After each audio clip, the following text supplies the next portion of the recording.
Hey guys, Juan Caparas here, and I'm back with another character modeling video for you guys. So this is my third in the series. As you all know, this is my new series on YouTube, in which I show you how I create my character models, or pretty much whatever CG that I'm presenting to you all. I'm pretty much going to show you how I created this in ZBrush and in Maya through time-lapse, and I'm also going to be commentating over it, okay, so you guys can definitely pick up some tidbits of CG art if you guys are interested, okay. So to start things off, this character in particular is actually inspired by a lot of things, actually, now that I think of it, but this character is actually inspired mainly from Silent Hill's Asphyxia.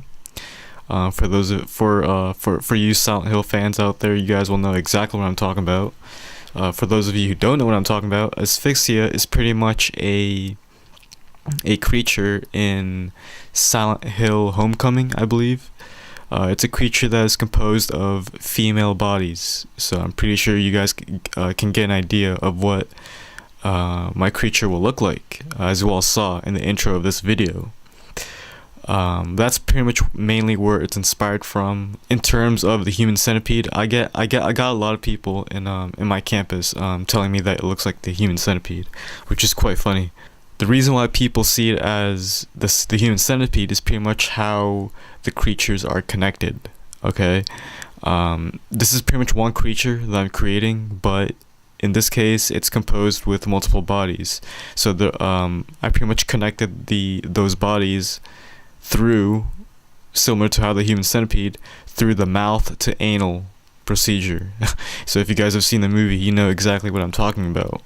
Okay, I'm pretty much going to show you guys the base mesh for Magdalene, and you guys will see exactly what I mean of why people see it as the human centipede. Okay, but overall, to summarize things up, this was mainly inspired by Silent Hill's Asphyxia. Okay, so please keep that in mind.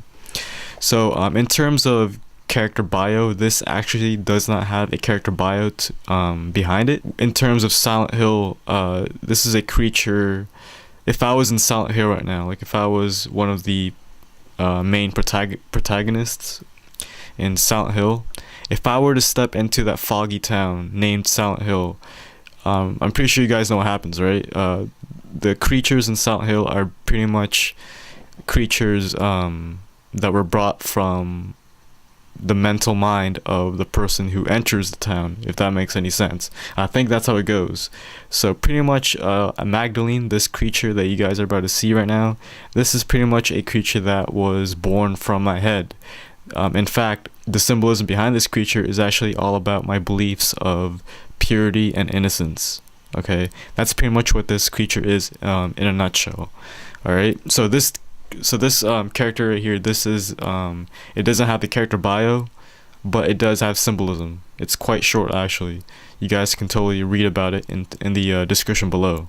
Okay, also I will be also talking about the symbolism at the end of this video. Okay, when I'm presenting this character in Marmoset Toolbag, I'm pretty much going to talk about the creature symbolism as well. Okay, so that's that. Also, since this mostly what you guys are about to watch right now, this usually takes about an hour or so.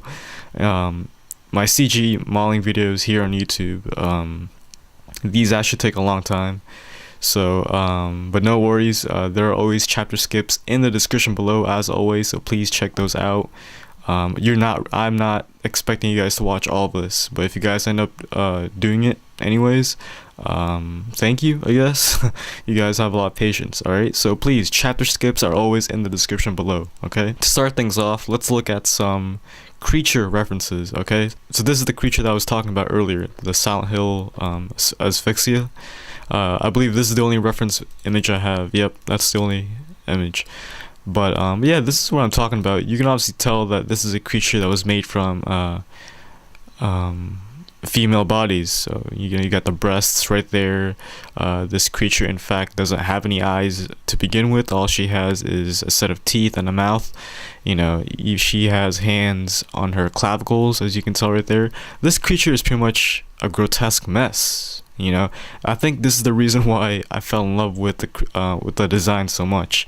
I think this was the reason why I was inspired by this so much, is because, you know, it's such a simple creature if you think about it. The reason why it's horrific is because it's a female body multiplied by 10 times, pretty much. I think that's what makes it creepy and horrific. So in terms of references, here are also some. This is actually not a reference.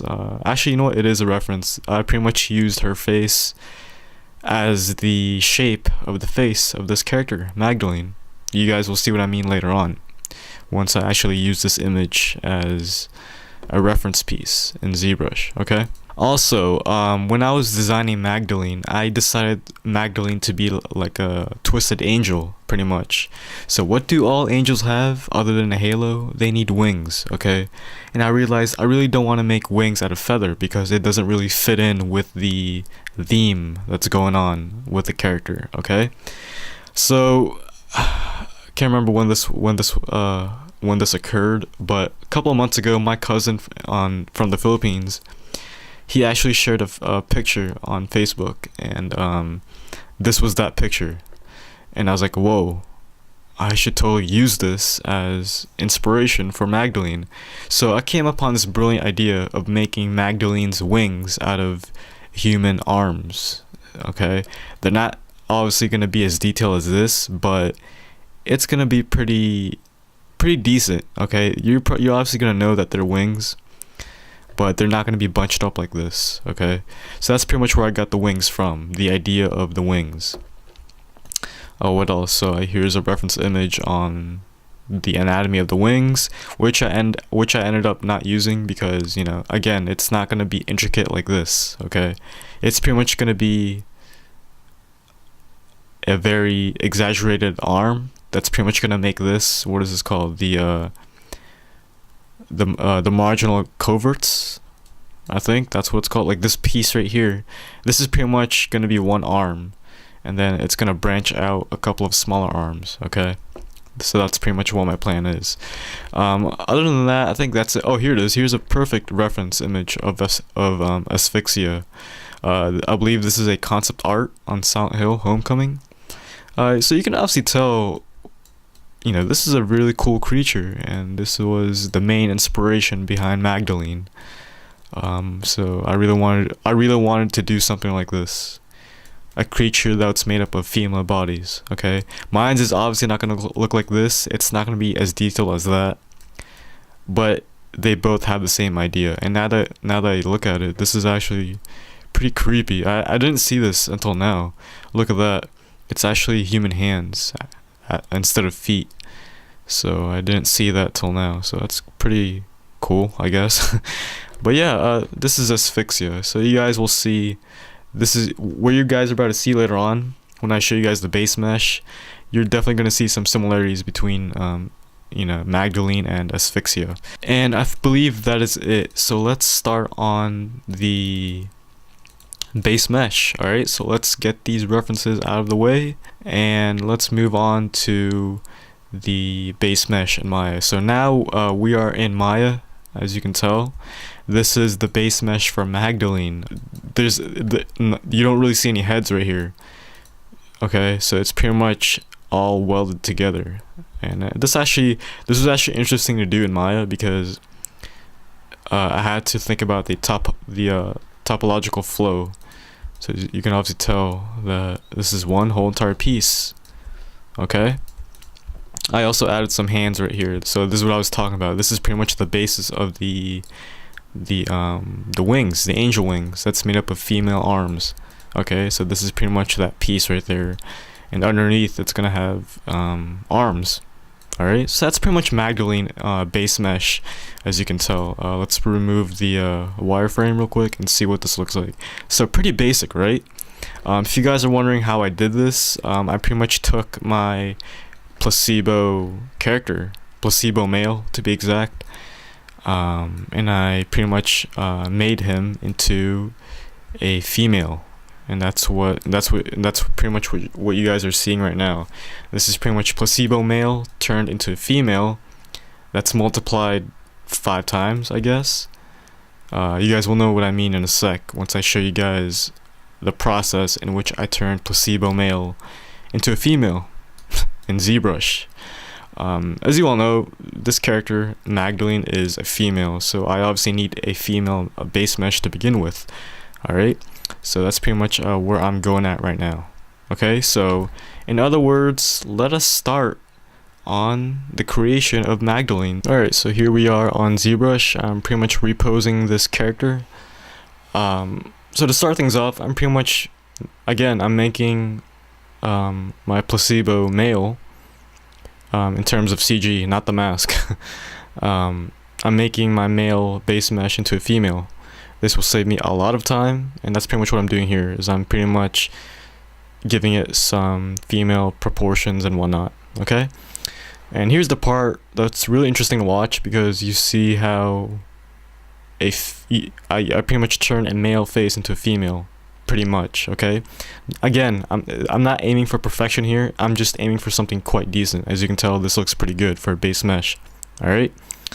And here we are. So this is Magdalene, this is the Magdalene base mesh. So I'm pretty much using the new female base mesh that I created from the male. And I'm using the background image as you see there. I don't know who that is, okay, so don't ask. I believe she's a model. I pretty much looked her up on Google randomly and I found her. I believe she has the perfect face for a female. So I pretty much did that. So now we are on the first subdivision. We're still on the base mesh. We're obviously still in ZBrush. I'm pretty much using the move tool to pretty much reshape this character wherever I need it. Okay.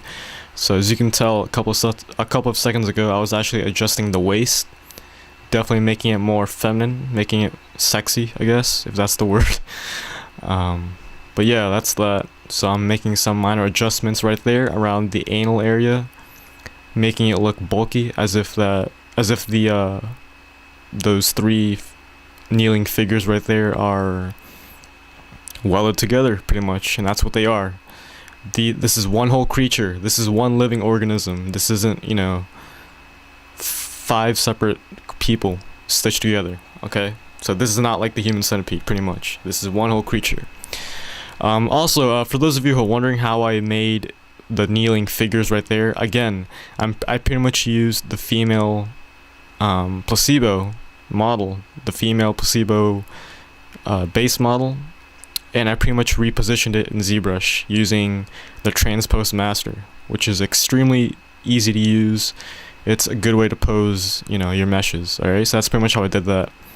And I also obviously brought it back to Maya, did some tune-ups, and, you know, did all that stuff to make it, you know, an actual working mesh that I can import in ZBrush. Alright, so anyways, to catch up on some things, we are now on the second subdivision in ZBrush on Magdalene. You can obviously see I'm adding some detail right now. It's always important to add as much detail as you can on the lower subdivisions. Never ever underestimate low subdivision modeling. That's what my teacher always told me, because you can still do so many things with low subdivision. Pretty much what you do in low subdivision, whatever it is you do in low subdivision levels, it's pretty much going to carry on in the later subdivisions. Alright, so if you have a well thought out, detailed low subdivision character right now, as I'm doing right now, it will be a lot easier for you to sculpt later on in the higher subdivisions. Okay, but yeah, that's that. And here's, I think what I'm doing here is I am adding some wrinkles, I believe. I'm refining some detail for the flesh right near the thighs. I also added some fat, as you can tell, from the belly right there. So it's pretty cool, interesting process. I love low poly modeling. You really can do so much with it. So notice there, you can actually see that I sculpted the clavicles on the lower body right there. So everything is starting to shape up pretty much. And I added some, when it comes to this creature, I actually wanted it to be fairly wrinkly, actually, under the belly. So later on, you guys will pretty much see me sculpt the wrinkles and fat. You know, the skin folds. I think that's what makes this creature successful as a finished piece, because you really can see all the details that I did for it at the end. And of course, the face looks beautiful. It actually looks a lot like that picture that you guys saw a couple minutes ago, that female picture, the model. So it's really cool what you can do with CG. You can definitely replicate people's faces, you know. Tools such as ZBrush is really extremely fluid in terms of how many things you can do with it. So, you know, CG art is definitely my thing when it comes to a career. And I believe we're about to reach, there you go, we have reached Subdivision 3. So notice how everything got detailed all of a sudden. Alright, if you guys don't understand the principle of subdivision, it's pretty much dividing your polys so that you have more polys to work with. So what does it mean when you have more polys to work with? It means you can add more detail to your CG model. Alright, as I'm doing right now. So notice how I defined the nipples on the breasts. They're definitely there. I started sculpting the kneecaps, so you guys definitely see some anatomy right there. What am I doing here? Oh, and I think I'm making one of them fat. Oh no, I'm adding some gravity onto the fat so that it hangs a bit. You guys will notice that the first segment of body that you guys see coming out from the actual Magdalene body. Does that make any sense? I don't think that makes sense. Pretty much the third kneeling figure coming from the left. I believe that's the most gross one. I pretty much wanted to have more fat, more wrinkles, make it look chubby, you know, stuff like that. And pretty much as we go down the line, it gets more clean, I guess. You guys will see what I mean on the final painted model. All right. So here's the part where I'm sculpting the hands. I'm adding the skeletals of the hands right there. You can see. I believe I'm also doing the nails as well. I think later on I made the nails longer. So yeah, the reason why I have long nails is not only to make it look ferocious and creepy, but it's just one of those details that I want to add to make it more gross. Okay, because remember, not only this is a female creature, I want this to be the ugliness of a human being, you know. I really hate long nails from people, and it really grosses me out.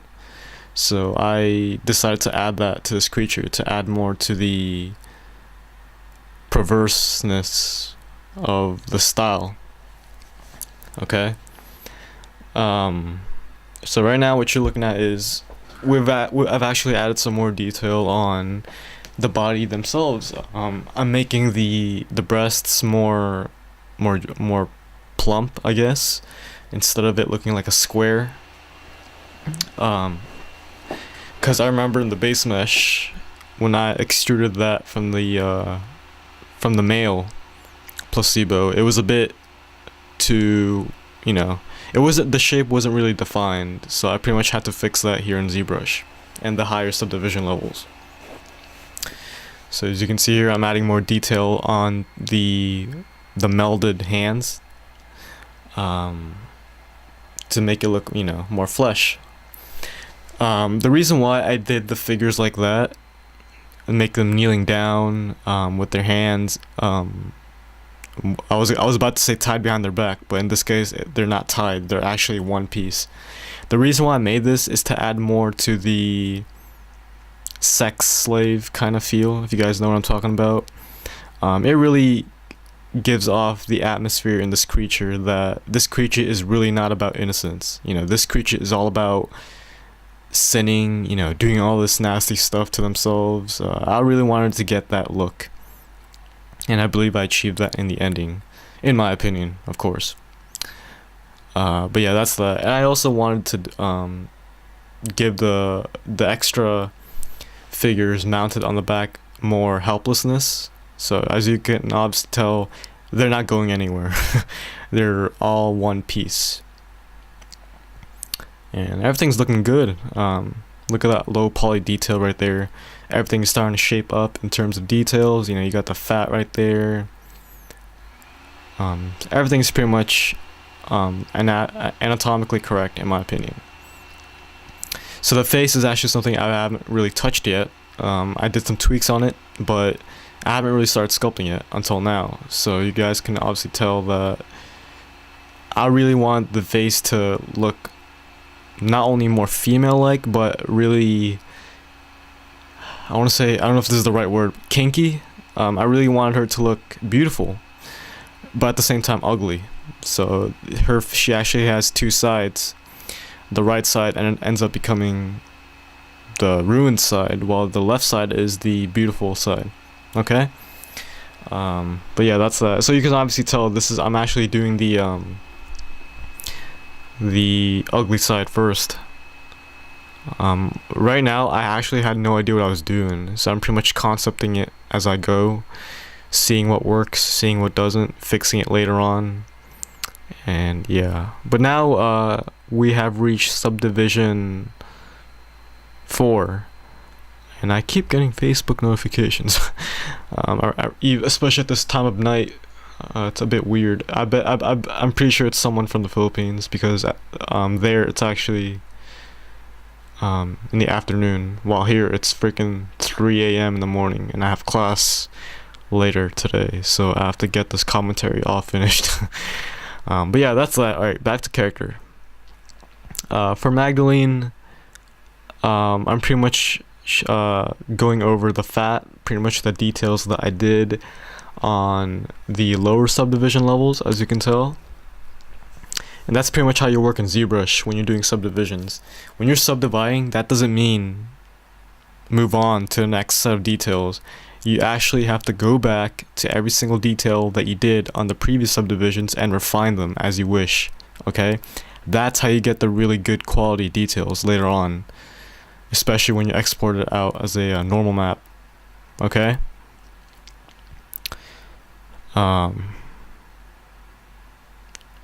Here I'm doing the spine, adding some definition right there. Overall, this is looking good. I mean, if you guys want to know what kind of brushes I'm using the clay tubes, as well as the I forgot what the other one's called. I think it's just clay tubes, clay buildup. There you go. Yeah, clay buildup is a really fundamental brush if you guys are sculpting in ZBrush. It's similar to adding clay in real life. So that brush is actually pretty good when you're using it to rough out some muscular shapes and whatnot. So that's my tip for you guys if you guys are starting out in ZBrush. Clay tubes and what else? And the clay buildup. Those should be the brushes that you guys should be using most of the time. Okay. So now I'm adding. There's a lot more detail in the back, as you can see right here. Definitely, this creature is definitely starting to shape up. Adding some wrinkles, some fat hanging down from the clavicle of where the wings are. So this is looking good. Definitely, that's all. That's all I'm doing right now is refining this. Pretty much the wrinkles from the kneeling figures in the back, right there. Adding some. It actually looks like a pig. You know how like pigs have that rich, smooth fat hanging down from their body. That's pretty much what this looks like, in my opinion.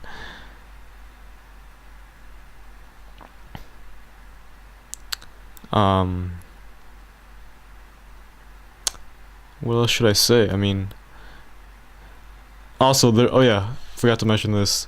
there's actually one option in ZBrush. I think it's under brush. If you go under brush, there's actually an option there that allows you to adjust the gravity of whatever brush you're using. This is actually good for sculpting clothes and fat that's hanging down. It's feels similar to what I'm doing right now. I believe I have that on right now. I think that's the reason why everything looks good, is because of the gravity option under the brush settings. So yeah, this looks really good actually for a low poly. So notice how I'm actually spending way too much time on this particular subdivision. Again, just not to sound like a broken record, but again, if you're using ZBrush, you have to go back and refine the details that you just did once you've reached the subdivision level. If you guys are new to ZBrush, you'll probably notice that when you're probably gonna end up noticing when you're adding detail to a low poly object, and when you keep subdividing, like subdivide, you're eventually gonna end up making your details look washed out and blurry, and that's pretty much the result of not refining your details when you're going up the subdivision levels. Alright, so you pretty much have to work slow. You also have to work you also have to be fairly cautious of what you do, because if you make a mistake with the mesh, if you pinch it a bit too much, and if it collides with another surface, that's actually going to carry on with the later subdivision levels, and you're probably not going to end up noticing it. But yeah, right now the face, I think what I'm doing here is I'm pretty much concentrating on the body first. The head is pretty much a bit way too, I don't know, I think I wasn't really satisfied with it right now, because right now it looks like an old man. Don't you guys agree? It looks like an old man right now. It looks nowhere like a female. So I think later on I start adjusting that. But yeah, looks good so far. Everything is definitely starting to shape up. But yeah, that's pretty much the workflow for ZBrush, is to take your time, sculpt and sculpt and sculpt. That's pretty much what ZBrush is all about, and I'm really blessed to have this program. If you're a good sculptor in real life, if you're experienced with sculpting like me, translating your skills onto ZBrush is something natural, I guess. So what I'm doing here is, what you guys just saw, I was pretty much adjusting the angle in which the figures are kneeling. So I did that by masking everything out, and then, you know, adjusting the unmasked areas, in this case the legs. And I believe we're on subdivision 6. I believe this is the last subdivision. The reason why I can't go on to subdivision, I usually stop at subdivision 7. The reason why I stop at subdivision 6 is because when I subdivide to subdivision 7, ZBrush won't let me do it because apparently it's way too much polys. My computer can handle a lot of polys. It's just that ZBrush has a certain limit to it in terms of poly count for, you know, for one subtool. And I believe it's 4 gigabytes. And also, what you guys are seeing now, this is one subtool. Okay, if you guys don't know what I mean by subtool is pretty much one model in the project file you're working on in ZBrush. Okay, notice how the halo is hidden, the eyes are hidden as well. I actually didn't model those till later, so I pretty much modeled them in Maya and brought them here in ZBrush. It's pretty much my workflow. That's pretty much how I do things in terms of CG. Do as much as you can in Maya and then refine everything in ZBrush. But anyways, yeah, hopefully you guys get what I'm saying when I'm saying well, when I was talking about the subtools in ZBrush and how they work. Right now the halo and the eyes, as well as the hair, those are separate subtools. So think of it as like Photoshop, in terms of layering. You know, like in Photoshop, you guys are adding layers. That's pretty much the same concept here in ZBrush, but it's actually 3D instead of a 2D flat surface. Alright, so think of it like that. I noticed that I haven't actually added the belly button for the lower body, but I believe I do that later. So here I'm actually adjusting the shape of the boob, or the breast, the technical term for it. I believe I'm using the clay build-up tool brush. So when you're sculpting something, even if you're sculpting something on clay, or in this case ZBrush, it's extremely important to look at every single angle. Okay, do not concentrate on just one area, because that's just one area, that's just one point of view. What about the other point of views, you know? So it's really important to look at it everywhere. So here, what I did here was I actually cocked the I cocked the head forward a bit. The reason why I did this is because I want the hair to be dangling down to the point where it covers the face, pretty much similar to how the girl in The Ring is. What's her name again? Samara. Pretty much her hair is pretty much covering her face like that because her head is tilted forward a bit. Okay, so that's pretty much what I did here, because later on when I actually add the hair, I want the hair to you know, I want the hair to fall down, covering his face. And pretty much when I bring this into Maya later on, I'm pretty much, the shadow is pretty much gonna overcast the face, and it's really gonna give it that nice mysterious look. Alright, I'm not really expecting the face to be seen in Maya, so whatever it is I'm doing here, technically it's quite pointless. So, but it's not really pointless because you're still sculpting the character. You know, what if one live action scene utilizing this character, what if one live action shot focuses on the character's face on a particular camera angle? You know, whatever that area is that you will be watching, you still need details on the face. So what I'm trying to say is, ladies and gentlemen, if your character has some sort of clothing, even if that character does not take that clothing off at any point, it's still important to sculpt the character from the ground up, you know? So you still have to sculpt the anatomy.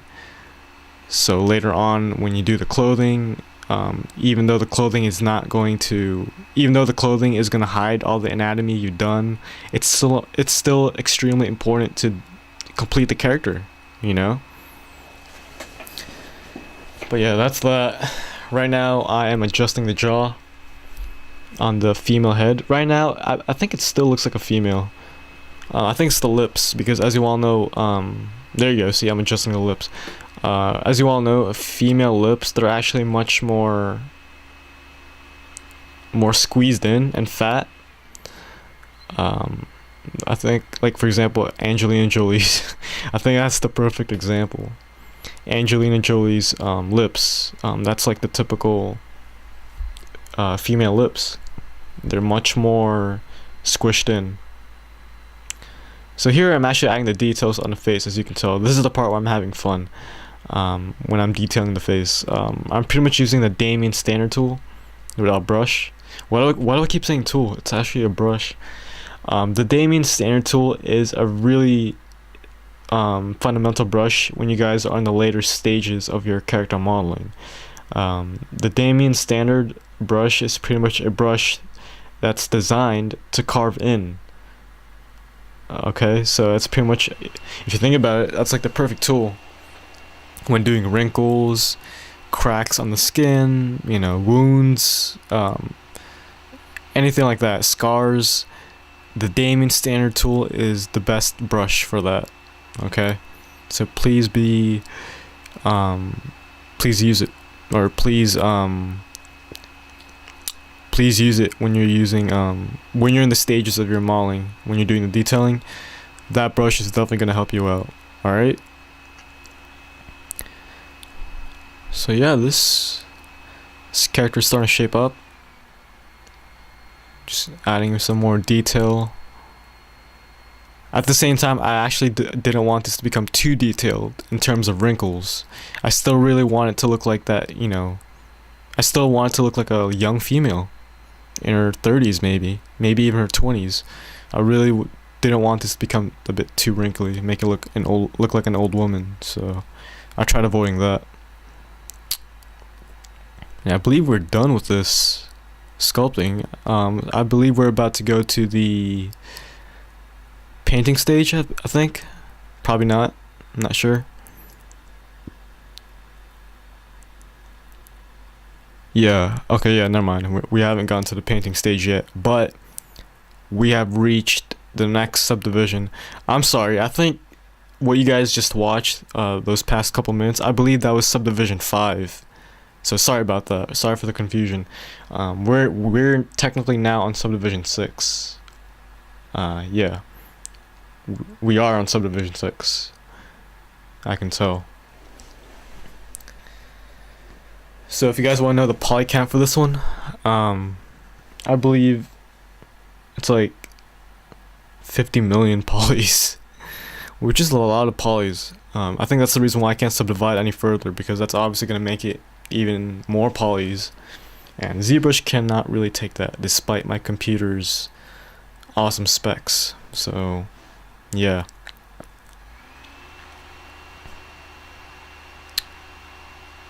Also, you will notice that I forgot to bring this up earlier. You also notice that I changed the color of the material in ZBrush.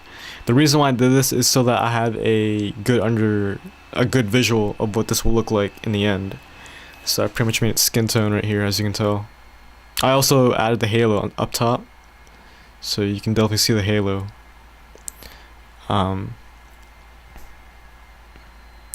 In terms of the halo, I didn't actually do anything special to it. It's just a halo. I believe I subdivided it 2 more times, and I left it like that. I didn't really add any detail to it, you know, because my plan for the halo at the end, when I'm doing it for Maya, my plan for the halo is to actually make it glowing. Okay. When something's glowing, you can't really see the detail anyways, so that's why I didn't really do any details on it. Just a plain old halo. What am I doing here? Oh yeah, this is the part where I forgot to add details on the backside of the kneeling figures on the back. The reason why I forgot to do that is because the arms are pretty much blocking it, so I pretty much had to hide the arms in order for me to sculpt on it.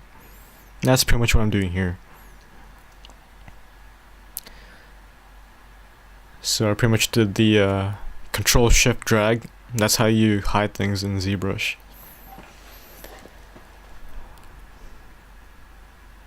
When you guys are using ZBrush, a good tip to you guys is to memorize the hotkeys. You know, like Control Shift, like I just said, Control Shift drag on a particular area on your model. That's pretty much going to hide it. And if you Control Shift click on the background, it will actually invert that.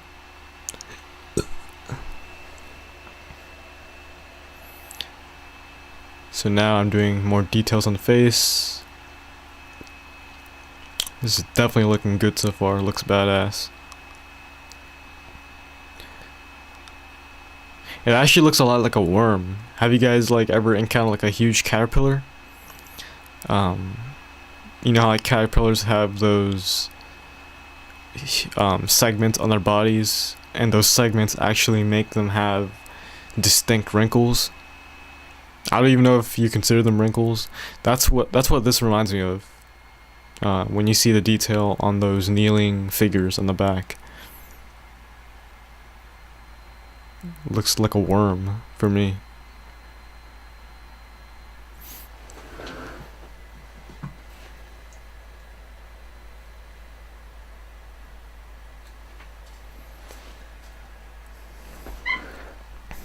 So right now I'm going over the face.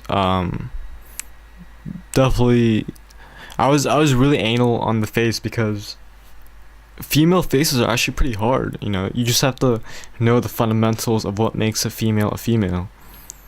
When you guys are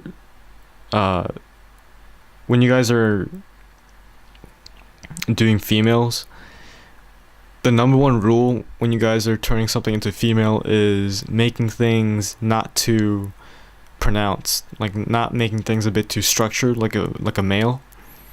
A female is actually, the reason why a female is tricky is because you have to make it fairly distinct to a female, or compared to a male. So when you guys are doing the jaw of a male is actually quite structured and pointed out, while a female is actually quite curvy. Everything about a female's anatomy is all curvy and smooth. Remember that, okay? That's pretty much what my anatomy book told me. I read about it. There's a whole entire chapter of that. So please keep that in mind when doing females. Also the neck. I think I fixed that later, because right now it looks manly. The neck for a female is, again, it's curvy, it's skinny. It's not as bulky as a male's, okay?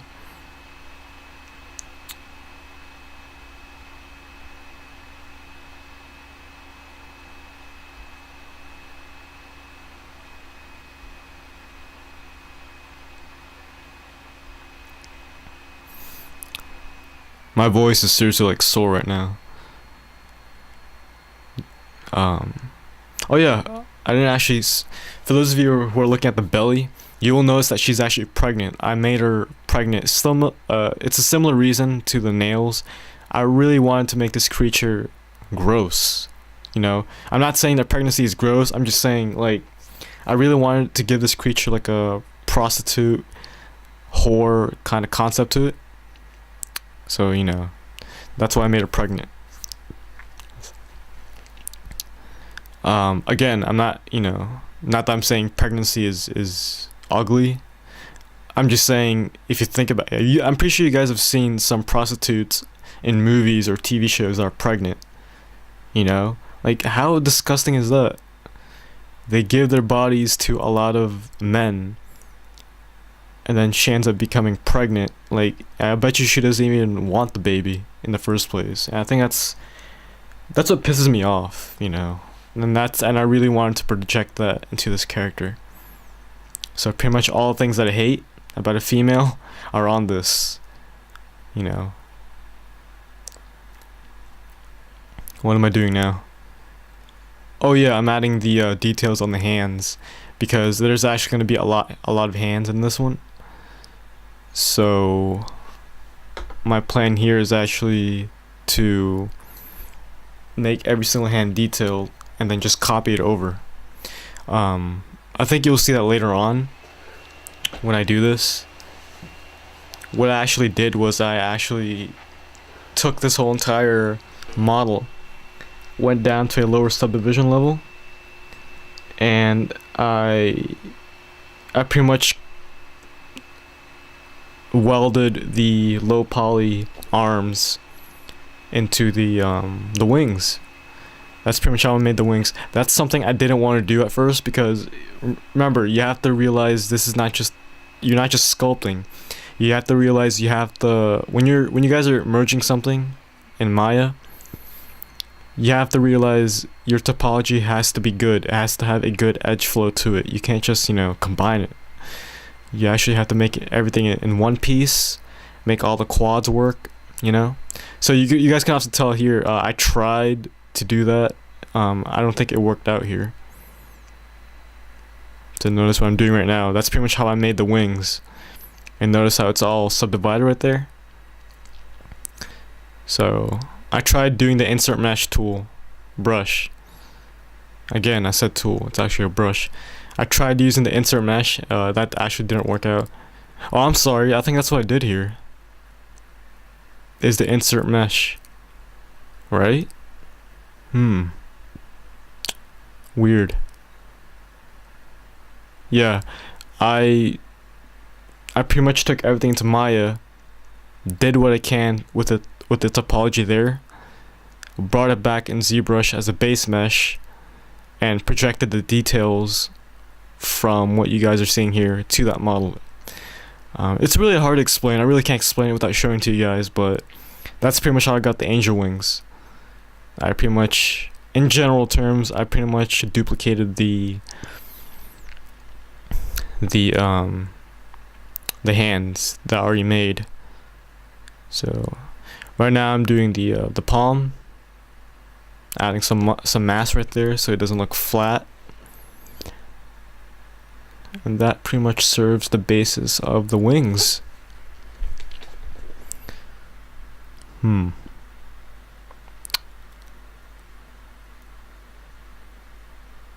Looks good so far. Notice how the arms, as of now, on the wings, they look a bit cartoony because they lack detail. And what you guys are seeing here is an error from ZBrush. This is one of the things that I hate about ZBrush. ZBrush is good in terms of modeling, but there are actually some bugs in it that I hate. When you guys have merged something new from ZBrush, the edges tend to pop out, as you guys can see right here.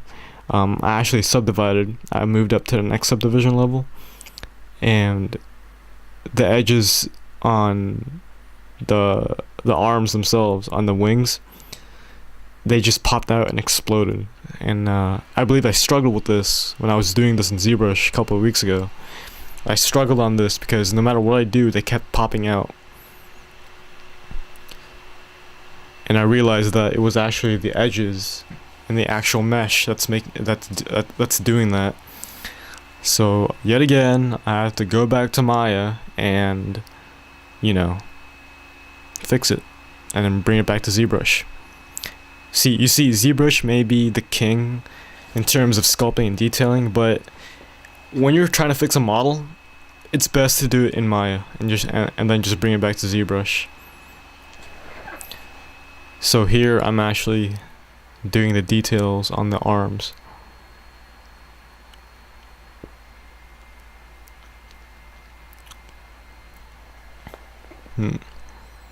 Looks good so far. Adding some flesh-like details. I don't really consider those wrinkles. The details right there.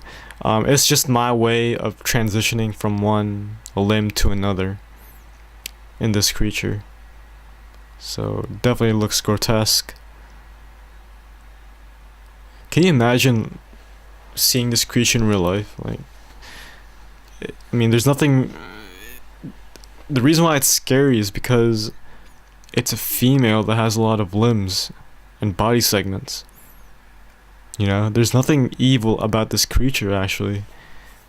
You know, it's just a female that's multiplied 5 times pretty much. You see what I mean? There you go. When I subdivide it again, you see how the edges of the arms that I added, they pretty much exploded, and I had to fix it. And I kept doing that over and over, and it really pissed me off. So you pretty much have to fix that.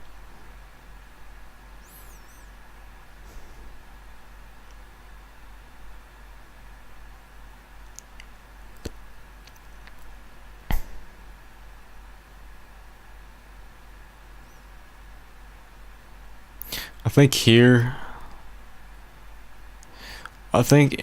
when you want to fix that right there, I believe you have to smooth it. And I was pissed off here because I did all that detail, and I realized that I had to smooth it, which kind of ruined my details. So I had to go back, refine all the details I did. So that's pretty much what's happening here.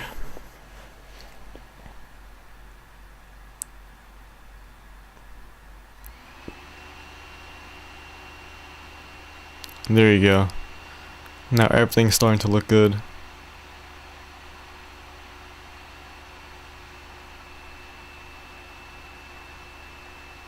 I like how the welding of details on the arms of the wings, they relate to the details on the back, as you saw right there for a split second.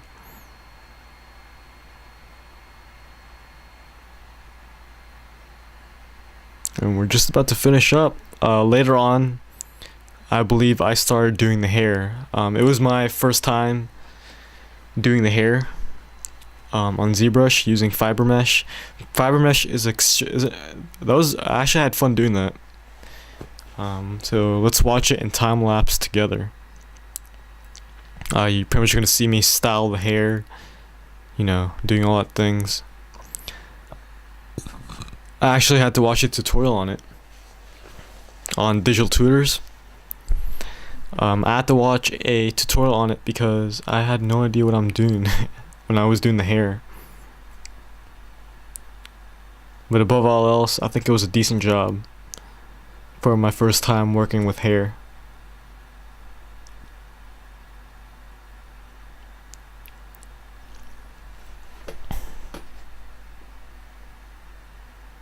This is definitely looking good so far. I'm just finishing up the details.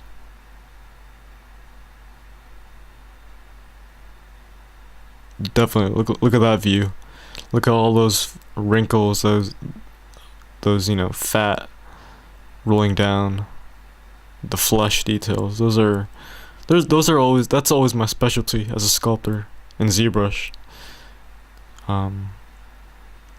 It's extremely easy to do these kind of details because of the tools that ZBrush provides you. So you definitely need to take advantage of that.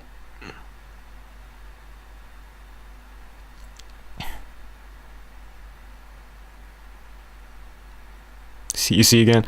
See, I went up to another subdivision level and they're still there. See that? See how the edges exploded? So I have to go back and smoothen everything down. I wonder what causes that. That's what I'm wondering. I've always had that problem.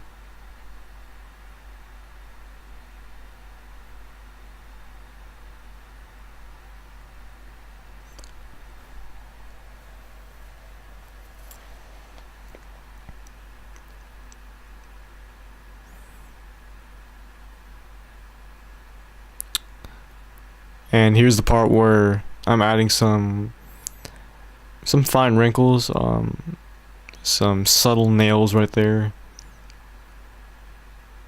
It's kind of funny because I have to do this on every single hand. Not every single hand, but you know, because there's an option in ZBrush where you can mirror your sculpting. So I pretty much had to do this 5 times, which wasn't that bad. It's just, you know, it was a bit boring just doing this. I was using the Damien standard brush. So again, Damien standard brush, that's like your that's the brush that you use for detailing. All right.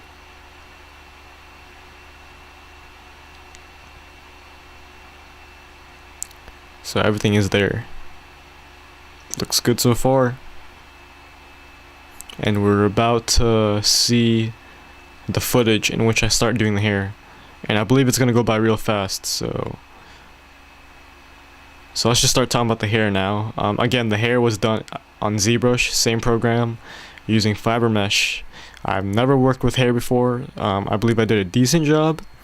When I was importing it to Maya, that's where I had to do some problem solving because the hair that you do in ZBrush is actually a lot of polys.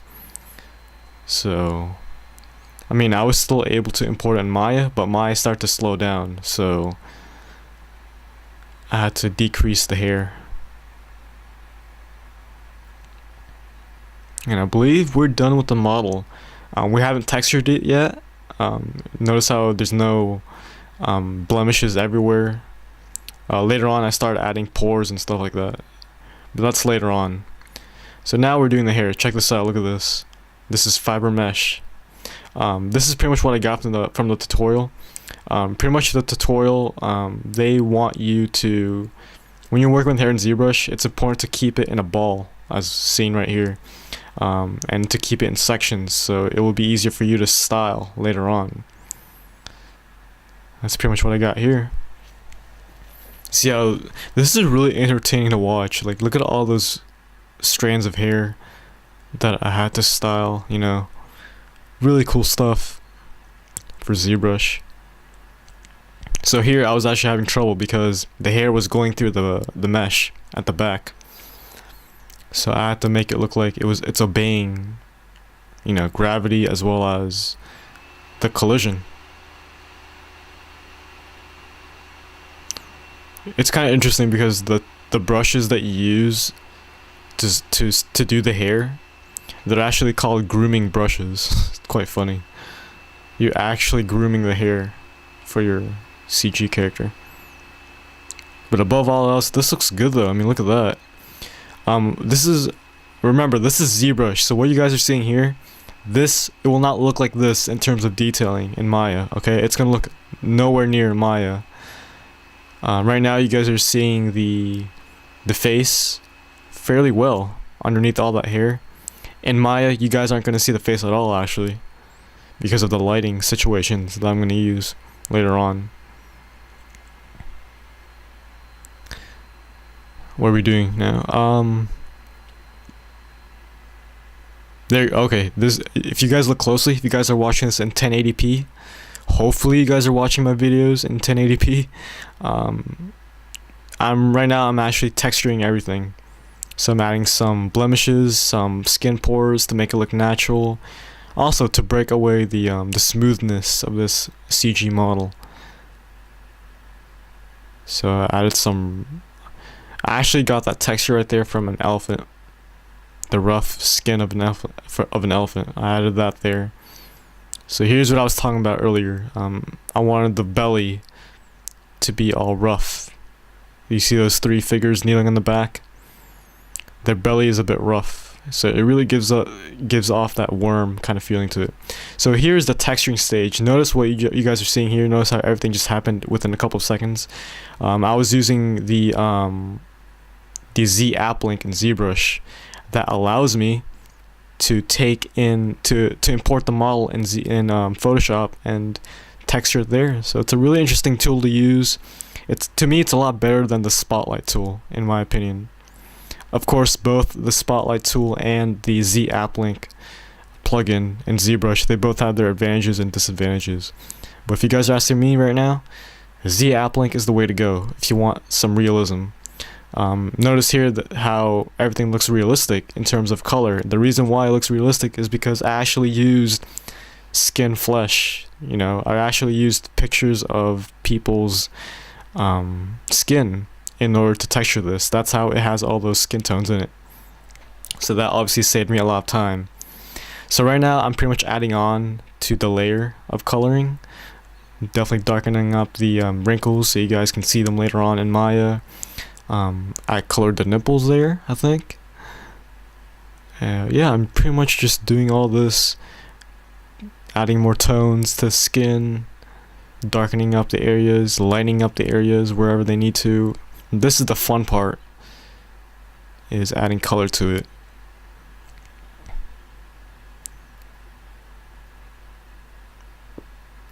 Yep, there you go, starting to shape up. Very detailed character. Again, this is my best character that I've made so far, even though it's my third. Looks realistic. It is what I envisioned in my head though. Like, it's actually, in fact, it's actually a lot better. So here's the face, all mangled up. You're not actually gonna see the face like this on Maya. The face is gonna be covered up in hair. So yeah. So if you look closely, you guys can see the skin texture there.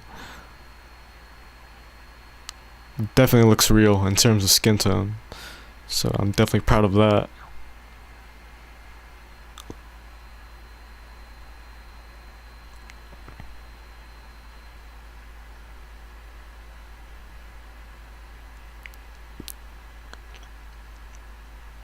So here I'm adding some subtle red on areas that have the wrinkles, the fat hanging down, I guess. Really adds on to the concept of this character.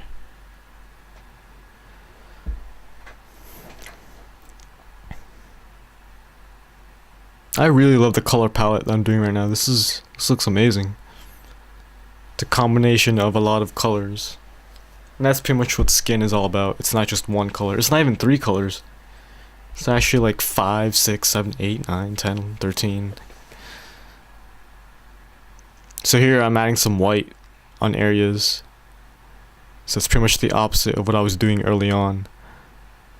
Instead of adding darker tones on the crevices, like the wrinkles, I'm actually doing the reverse. I also added some red on the knees because remember, those 3 poor figures on the back, they're kneeling. That's what they are. That's how this creature walks. So if you think about it, the knee has to be all mangled up, I guess. It has to be all sore. So I made it red. And I believe we're just about done with the texturing stage. So now I'm doing the eyes. I did this using Z-Applink as well as ZBrush. And why is it like this? Where's everything else? Yep, there you go. There's the eyes. Add some red right there to make a bloodshot.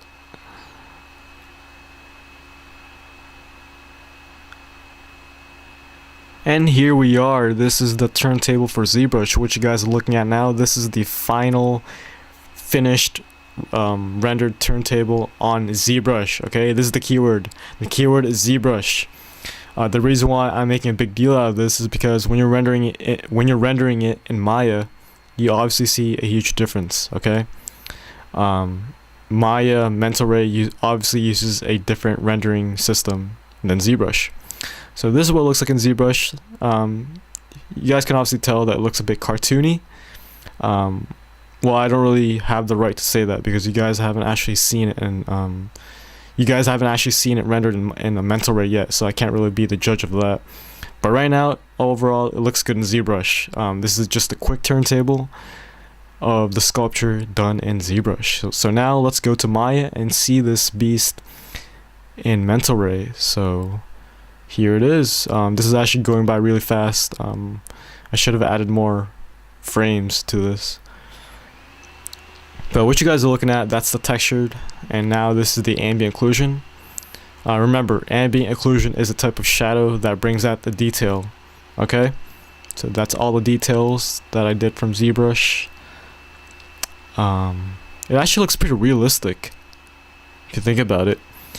The reason why it looks like that is because I'm using a material called Maya Fast Skin. It's a type of subsurface scattering material that really simulates how light enters this human skin and how it gets trapped in it. So that's pretty much what makes it look realistic, in my opinion. So Magdalene looks this definitely went beyond my expectations. It's a lot more detailed than I had it in my head. It's a lot more scary. You know, there's a lot of elements in this creature that really makes it pop as a character.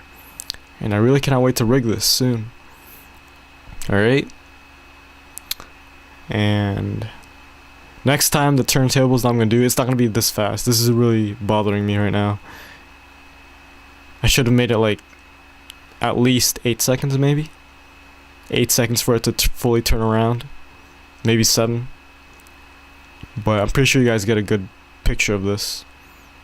So yeah, this is Maya. This is Mental Ray. Mental Ray is the rendering system that I use in Maya. Okay. This is definitely a lot more better than the one ZBrush. Hell yeah, all the details there, all preserved. So here are some quick renders that I did in Mental Ray. I did some stylized lighting. I pretty much made the camera background black, and I turned off a couple of settings in the rendering to give it this look. In general terms, this looks pretty badass. So same thing with the turntables, just in stills. This is pretty much my official rendering. This is pretty much my official pictures of this character. So I pretty much edited this. I pretty much did everything in Photoshop. I resized everything, did all that stuff. But everything else was rendered in Maya. Okay, so here's another round of renders, just so you guys get a good picture of this. So notice how I really got the flesh material of Magdalene on Mental Ray. So everything looks good.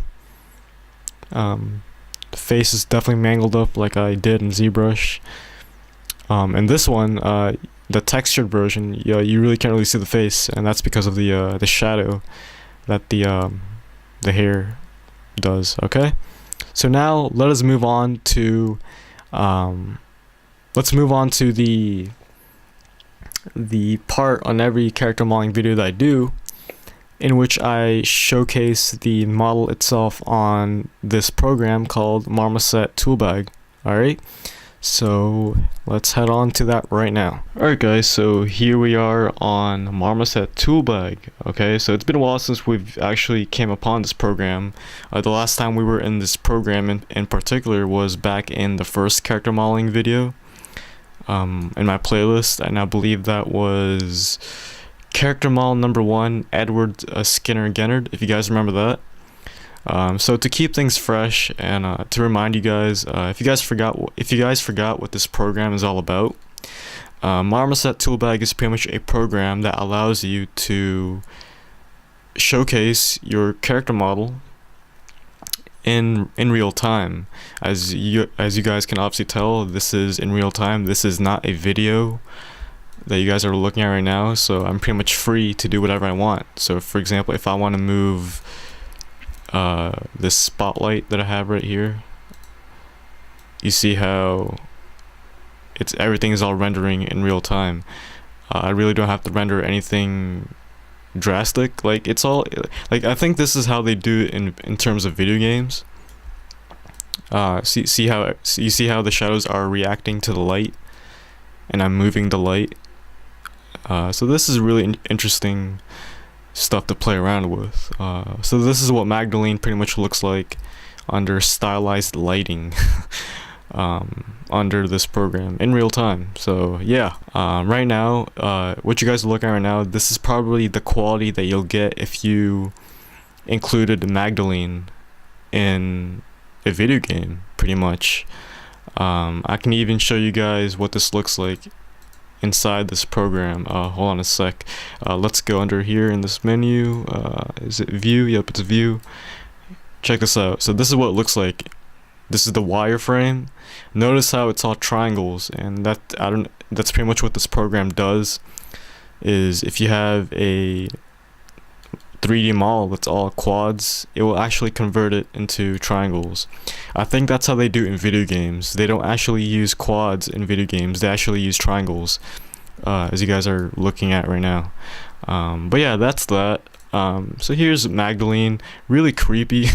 I don't know about you guys, this is extremely creepy, but at the same time it looks fairly wicked. I don't know how else to describe this creature. I believe I did a good job on designing this as well as bringing it to life. You can obviously tell the Silent Hill essence running through this creature. See that? Also for this program, you actually have the ability to adjust the materials, as you can tell right here. So if you go to the body, we can actually adjust a lot of things. So we can adjust the subdermis color. That's if you're using the skin environment material right here. See how Magdalene is a bit shiny right here, and I did that so it looks like sweat, so it looks pretty grotesque if you ask me.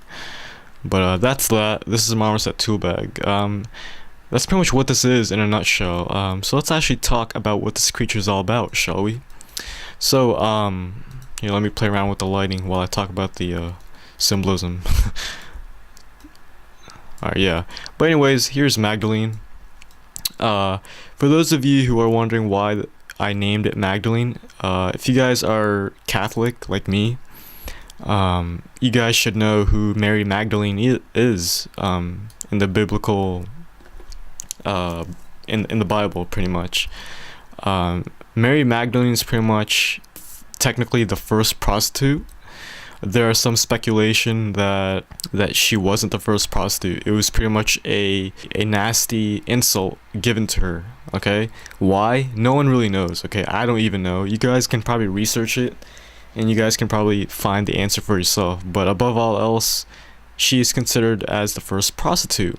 Okay.